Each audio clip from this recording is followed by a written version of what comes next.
Hi, hello, I'm Sugar, and here's my guide to Normal and Heroic Kurog Grimtotem and Vault of the Incarnates.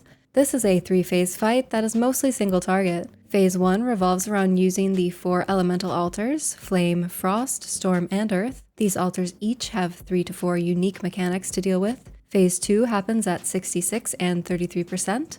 A set of 2 adds will spawn that each embodies an element. It seems to be RNG, which adds spawn, but this could change come live. Phase 3 is a burn phase. Use hero there. Before starting this fight, the raid should pick an altar and everyone should stand near it. Unfortunately, the best order for altars is unknown at this time. Tanks should drag the boss to face the wall at the chosen altar. The rest of the raid should not be in front of Kurog at any time due to Sundering Strike. This is a frontal cone at the active tank that leaves a 35-second dot, inflicts physical damage, and knocks them back. Swapping every stack should keep this manageable. If Kurog is kept in the middle of the room, he'll burst the raid with Elemental Surge, dealing raid-wide stacking damage every half second. This is why it's important to keep him near the wall of an altar. Once at the chosen altar in Heroic, Primal Shift will inflict a burst of damage to the raid and apply Primal Break, increasing damage taken from Primal Shift by 300% for 20 seconds and stacking. Basically don't move to another altar until this has fallen off. Now I'll go over the altar abilities. Each one has an elemental dominance that deals raid-wide damage every 4 seconds and increases damage from it by 10% per stack while he's at that altar. This ability is what will force the raid to move to a new altar when the stacks become too high. I'd suggest trying 5 to 6 stacks before moving to a new one. Next, let's talk about the altar's unique mechanics, starting with Flame.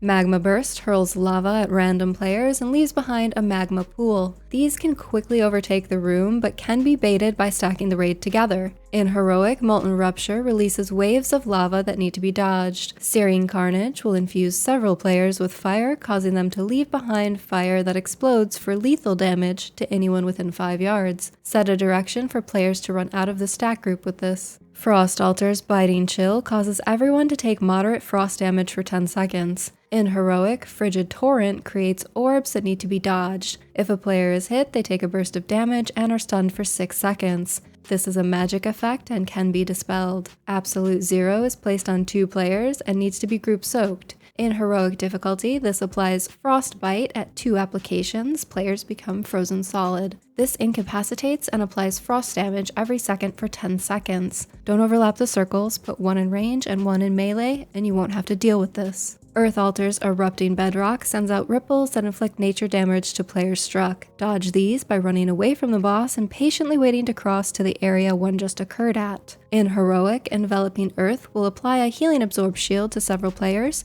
Healers should spot heal them to remove it. Seismic Rupture will summon several adds, dealing damage and knocking back anyone within 10 yards of their spawn locations. These Earthbreaker adds will then apply Skeletal Fractures to their current target, causing physical damage taken to be increased by 6% for 10 seconds and stacking. Storm Altar's Shocking Burst charges several players with electricity for 5 seconds, causing them to deal a burst of damage to anyone in 12 yards. Run out of the raid with this. In Heroic, Lightning Crash targets random players, causing them to take increased nature damage and to deal nature damage to the closest player for 8 seconds and stacking. Pair up with a non-debuffed player and don't be near another that has the same debuff to avoid being nuked. Thunder Strike will appear as several bluish circles around the room. These need to be soaked by 1 to 2 players. Any unsoaked strikes will burst the raid with lethal damage. On to Phase 2 at 66 and 33%, Kurog will be protected from 99% damage taken in the middle by a Primal Barrier and 2 adds will spawn. Each add has a presence ability to match their element that deals raid-wide AoE every second and stacks. The Blazing Fiend's magma flow seeps from it, leaving magma pools at random locations. On Heroic difficulty, Smoldering Hellions spawn from these pools and cast Flame Bolt at players that needs to be interrupted.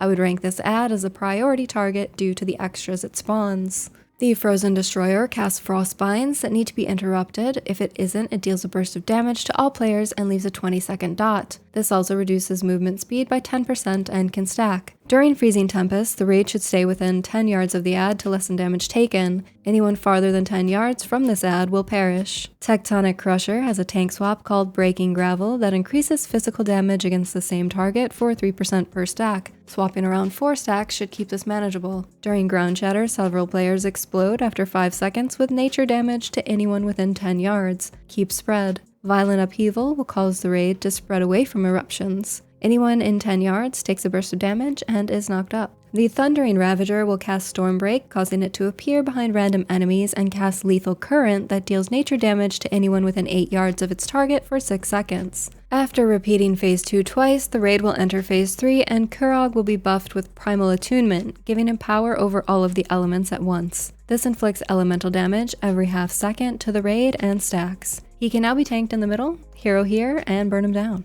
Here's a TLDR of the fight. You can find these and all my TLDR boss guides in the description. Subscribe for more. Thanks for watching. Okay, bye.